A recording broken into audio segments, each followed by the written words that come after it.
Hello everyone and welcome back to another episode of Backyard Farm to Table. I'm Kelvin and today I am here in the home of my wonderful friends Kelly and Letitia Graham of Pompano Beach, Florida.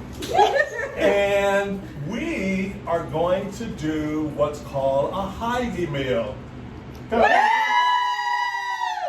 right, so all the girls are here and two more will come later.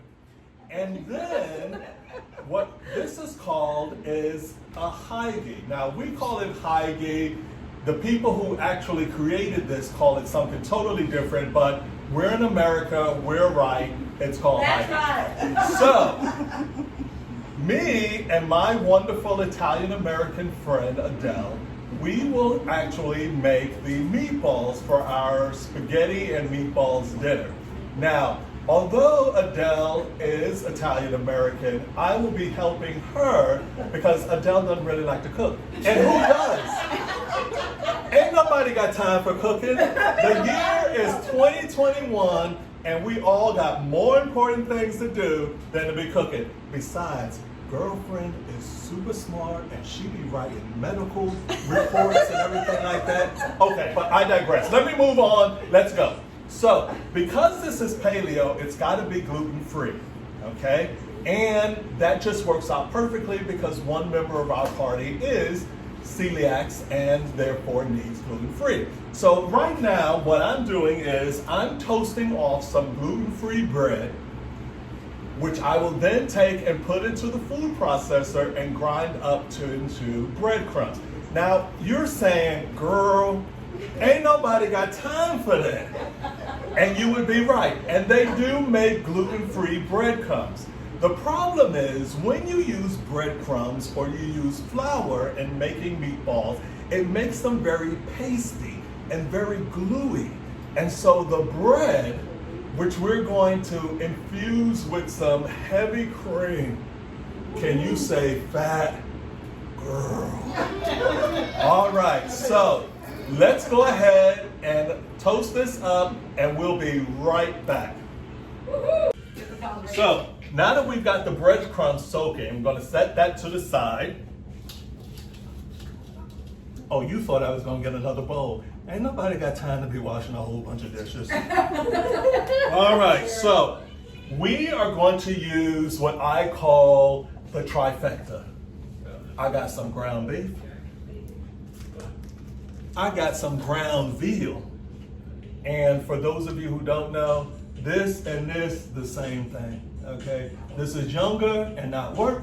This is older and we work hard. And we got some ground pork. Now, I'm feeding 8 people this evening, but I don't like to cook just to be cooking one time. And that's the problem. You don't cook for just one night and leave that alone. You need to cook for multiple meals, and in that way, you don't have to waste time later on when you're tired. You can just grab something out of the oven that don't say Swanson's and throw it in the microwave, heat it up, and go. Okay, I didn't say that. Don't nobody be telling Swanson's I said that. All right, so I'm going to use a pound of ground veal. And again, God bless America, because I didn't have to put this in a grinder or anything. Because I wanted ground veal, I went to the store and I found a package that said ground veal.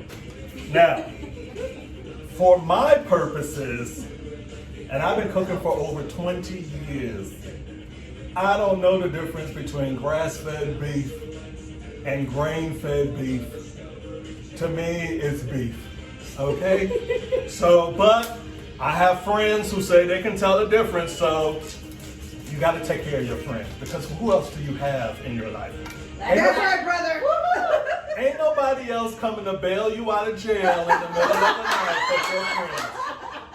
All right? Preach. All right, so we're going to put in a pound of Dakota, well, forget Dakota, because in your area you may not have Dakota, but this is 100% grass-fed organic. And in another video, we're going to talk about organic. Don't get me started right now. We'll never get meatballs. All right. Then we have ground pork. This is 100% ground pork, 80% beef, and 20% fat, okay? Now, when you're doing meatballs, and I know so many of you out there are so concerned about the fat levels, but that's why we do paleo, because we ain't gotta worry about the fat. Yo. So, let's just go ahead and put this in. We've got 1 pound of ground pork, 1 pound of ground beef, and 1 pound of ground veal, okay? We'll mix all of that together.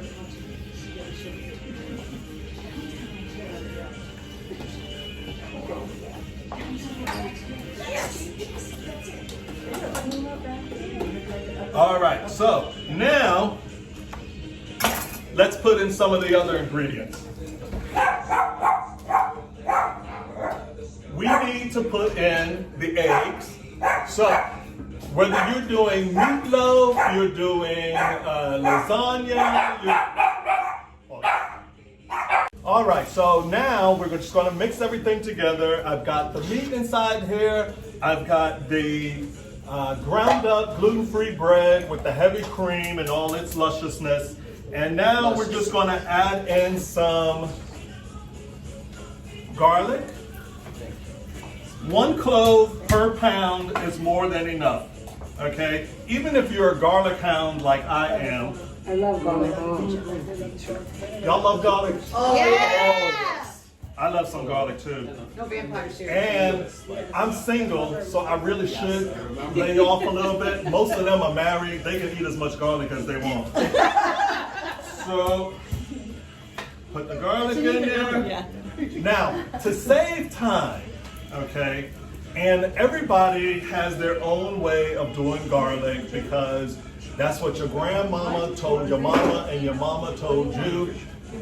We ain't got time for that. This is 2021. So just take the 3 heads of garlic, throw them inside the food processor. Take your onion, cut it in half, cut off the ends, peel off the paper, and for my purposes, I'm gonna save all of this instead of throwing it away so I can put it into the compost pile back at the farm. All right, so we're just gonna make some wide cuts on the onion and we're gonna throw it inside the food processor because that will go ahead and take care of all the fine dicing that we need to do. Because most of you didn't go ahead and spend a few $1,000s on culinary art school and years of experience, and so you don't know how to do a fine dice or make a brunoise. You ain't got time. So just chop it up really quick. Turn it up, girl. They are playing a song that I got hooked on a couple of weeks ago. We had a little get together here. And so now I need to hear it in the background. And I heard this recently because I'm too young to have known when this song came out. So I heard it recently from some older friends of mine and I love it. So, we got the onion in there, we got the garlic in there. And then, from the farm, I went and I got the Italian oregano. Okay, Adele, you can break those off. All right. Ladies and gentlemen, Adele. Woo! My fabulous Italian-American assistant. All right, and then we have some basil. And then last but not least, some flat leaf Italian parsley. Put the basil in here? Yes, please. Okay. Just break off some, you don't need all of it. So, a lot of times you'll hear people say, oh, it's gotta be refrigerated, it's gotta be refrigerated. And they are mostly correct. But the way to store it inside the refrigerator is inside a damp cloth. Now, you don't actually have to take a paper towel and wet it down. If after you've rinsed off your herbs, you take and just roll it up inside the paper towel, set it inside any type of closed container. For me, I use Ziploc. Roll it up, put it inside there, and it will stay inside your vegetable tray for about 2 weeks without problem. Okay? So, now we've got all of our herbs in there. We've got our onion, we've got our garlic.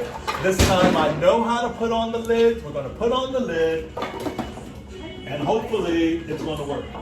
No, he's starting to keep That's why I thought we were trying to be quiet. Sorry. the spout has to be towards you. Yeah, the The spout has to be toward me.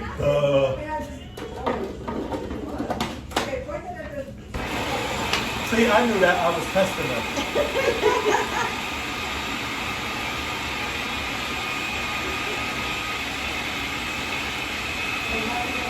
So now this saves not only time, but it forgives a multitude of sins. And the sins that I'm talking about are those sins of inadequate knife cuts. Now, you are making this for your family. And they're going to eat it because, as my mama used to say, you will eat it or you'll wear it. One or the other. All right? So, kids have a tendency to not like vegetables because they can see it, okay?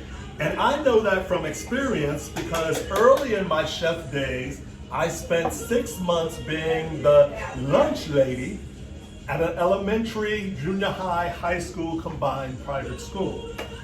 And those kids, if they saw a black olive, would swear it was a bug in their food, okay?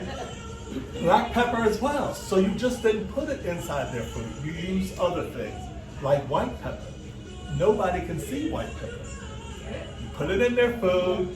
Now it's seasoned. You get them accustomed to seasoned food, and it doesn't play tricks with their mind. All right, so we've got this in here. We're ready to go. Last thing we got is our eggs. 1 egg per pound of meat is more than enough. And what this is going to do, well, we ain't got to go into all the science of it because we ain't got time for that. But it's just going to essentially bind it all together. Okay, now, my hands are still clean. Mix it all together. Squeeze all the goodness together. Now, I know some of you were going to head over for that wooden spoon because you think all Italian food should be made with a wooden spoon. I don't know where people got that from. Or you went to get a spatula, you went to get a spoon. For what? Because later, you got to wash all that stuff. Even if you use a high-end dishwasher, you will be tempted to put that item inside your sink, rinse it off, and then stick it inside the dishwasher to wash it. It's just like vacuuming the floor before the maid comes to clean up. It don't make sense. So, let's go ahead. We're finishing it all up. Smells good. Last thing we need is some salt and pepper. Now, I will never, ever tell you how much salt, how much pepper to put inside your food. That is all up to you and your doctor because it's all a matter of taste. Now, I always say season generously, okay? No one at your table should be sitting there going, they can't taste anything. Because unless you put enough salt inside there, you're not going to get any of the flavors of the parsley, the oregano, the basil, the onion, the garlic. None of that will come through without any salt or salt substitute. So go ahead and put in enough to where you like it. Now, when that one uncle comes over and he needs it to be saltier, there's salt on the table. He can put it in there for himself. Amen. Let me go ahead and wash my hands. We're going to get started with the frying pan, and we are going to fry our meatballs. Be right back.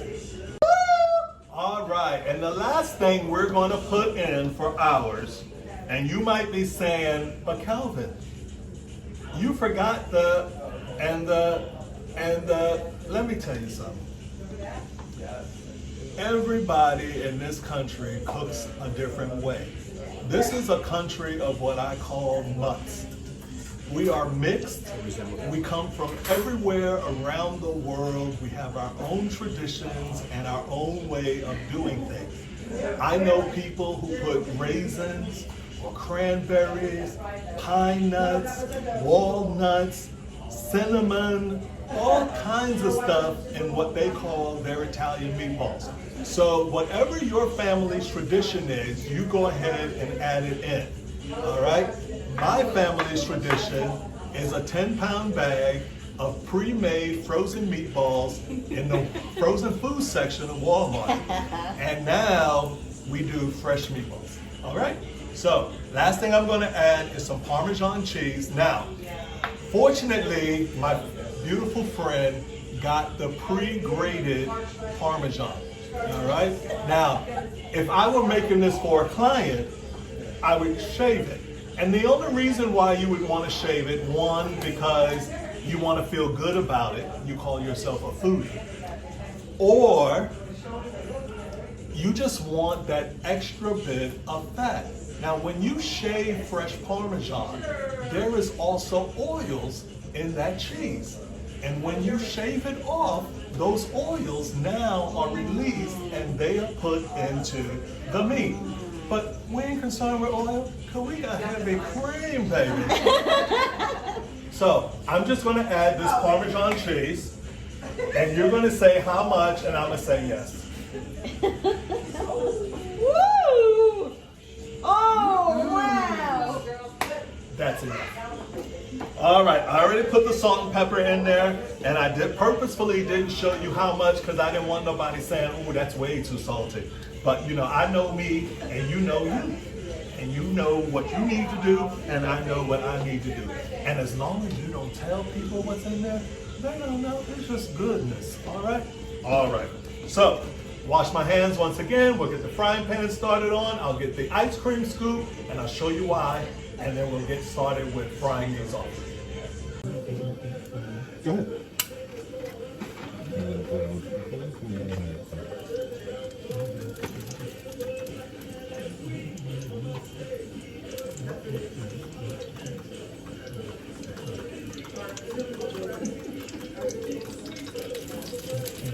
Shake it, baby, shake it. Don't break it.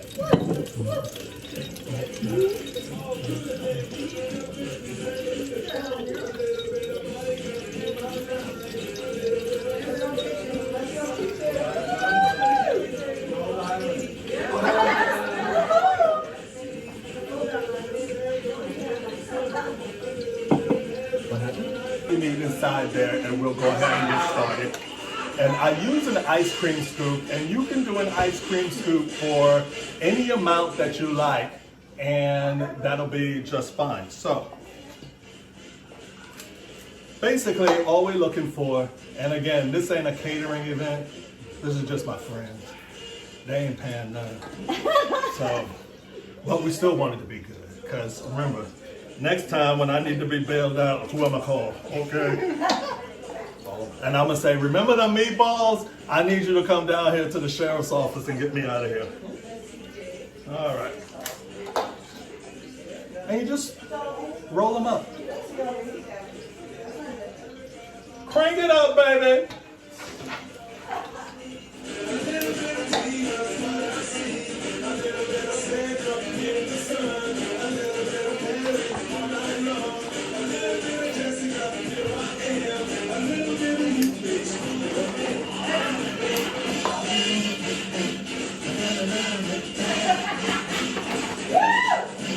Authentic.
All right.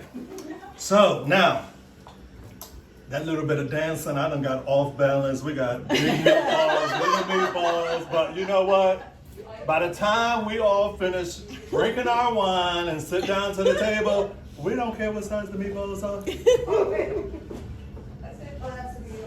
Put in the meatballs one by one and don't crowd them inside there. You want to have some space so that the meatballs don't steam, but they actually fry.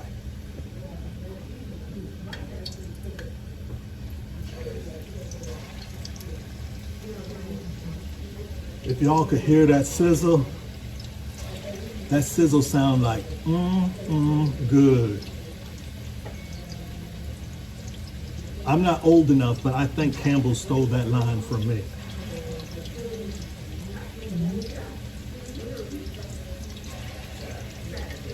All right, so this is going to take about 4 to 6 minutes per side. We'll flip them over and we'll let them cook a little bit more, and then we'll get going. So you just stay right there. I'm going to pause and we're going to come right back and we'll be ready to eat. You see this pot right here? This pot is boiling the goodness, because you can't have meatballs without this pasta. Come on over here. This here is my good friend Paul. All right. And Paul is also an Italian American, but he's an Italian American who cooks. All right. So we'll be back. Paul's making pasta. I'm making meatballs. Stay right here. So now I'm going to flip it over. And these are well browned.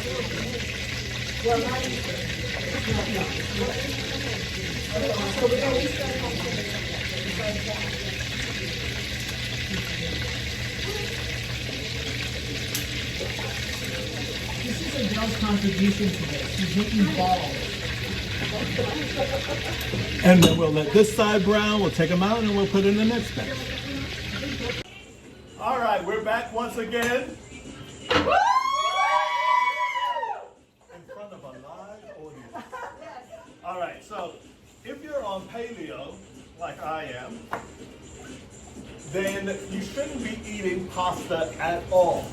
Whether it's the gluten-free pasta, because those are made out of rice and corn, or regular pasta, for sure, because that's made out of some type of wheat.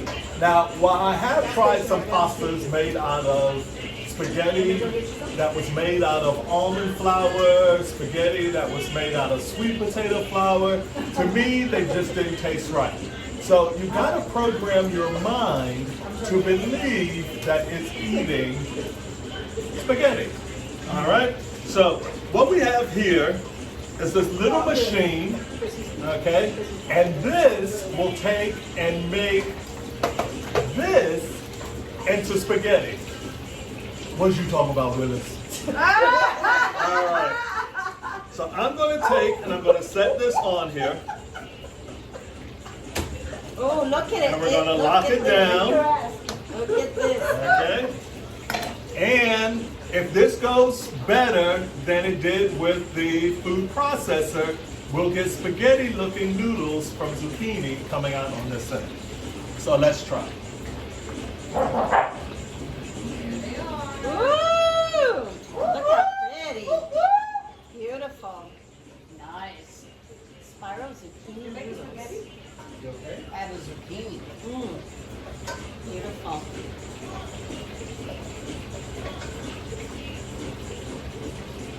Pretty. Now, got the center tube. It's so good. All right, but there you have it. Spirals of zucchini, which when you take and just quickly blanch them, rewind. To blanch is to simply quickly cook in some boiling liquid. Okay? In this case, we would just use hot water. And in that way, we can get al dente style zucchini just like you would the pasta. Okay? Now, in keeping with the theme of ain't nobody got time for that, you can buy these already made inside your supermarket. Like I keep saying, because more and more people are doing these diets, the Whole30, the Primal, the Paleo, the Keto, you can now find these things inside the supermarket. The thing to look out for is in the container, you want to make sure that there isn't a whole bunch of liquid settled in the bottom of the container. He agrees with me. So, when you do that, if you see when you pick up that bag or you pick up that container, okay, and it's got a whole bunch of liquid in the bottom of it, then that zucchini is quite old inside that container. And don't get it, okay? Shop like I do. When these things are made fresh, what the supermarket is going to do is it's going to take and it's going to put the oldest ones on the front of the rack. I always go and grab the container all the way in the back and I take that one. If I can't snap it off of the rack, then I simply pull off all the ones that were in the front. They have people, they'll put it back. No, I put it back. I'm just kidding. But you want freshness, okay? Zucchini is very much full of water, and initially it will be dry just like this. But as time goes on, it will release its water, and that's what you're seeing in the bottom of the container. So while all of my friends have wonderful, beautiful pasta that looks like pasta, I'm going to have pasta that looks like and tastes like zucchini. And we'll be right back. All right, and we're back for the finale of the Heidi cook-off. Now, as you all may have guessed, I won the contest with my meatballs. Okay? No, I'm just kidding. It's a group effort. And from all of us,